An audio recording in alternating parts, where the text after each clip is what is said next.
My adjournment is to the attention of the Premier. After floods hit our region again in January this year, I visited Huntly, Gaelle and Rochester to listen to locals talk about the impact on their communities. These communities have experienced successive floods. There is no mental health plan. Support is lacking due to staff changes and short-term contracts that finish in June this year. Primary producers hit again by floods finally called out for assistance after experiencing significant fencing loss and higher costs to recover pastures or re-sow lost crops. I was told Agriculture Victoria were missing in action. They were not on the ground but simply referred primary producers to an online tool to collect data. Local councils, overwhelmed by the burden of further flood damage to roads and bridges, cited a lack of funding and a heavy burden of paperwork to again apply for grant funding and prove flood damage. Rather than build back better to aid resilience, they can only rebuild to the same level, so history can repeat itself. The standard roads funding made available after the funds is not sufficient, and valuable staff resources are taken up by red tape, as councils go yet again cap in hand to the state government for funding.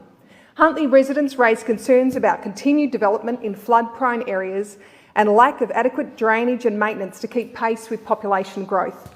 After requesting drains to be cleared out and maintained well before the floods, assistance came too late when a fleet of trucks was on site the week after the floods. In Rochester, up to 500 homes are yet to be repaired, and locals still live in caravans and sheds nearly 18 months on from the October 2022 floods. The Rochester Hospital still needs support to help build a levee around it to create an emergency centre that could be used in future.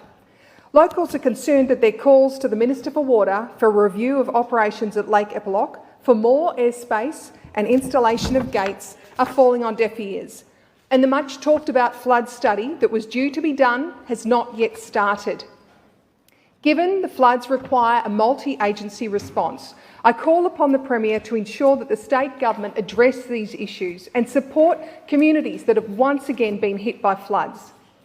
And as we talk about the issue of floods, this week also marks the 15th anniversary of the Black Saturday bushfires that devastated many parts of northern Victoria. Our local communities have been hit hard by floods, storms and fires, and work to support their recovery is not lost, as we must work together to build a more resilient state.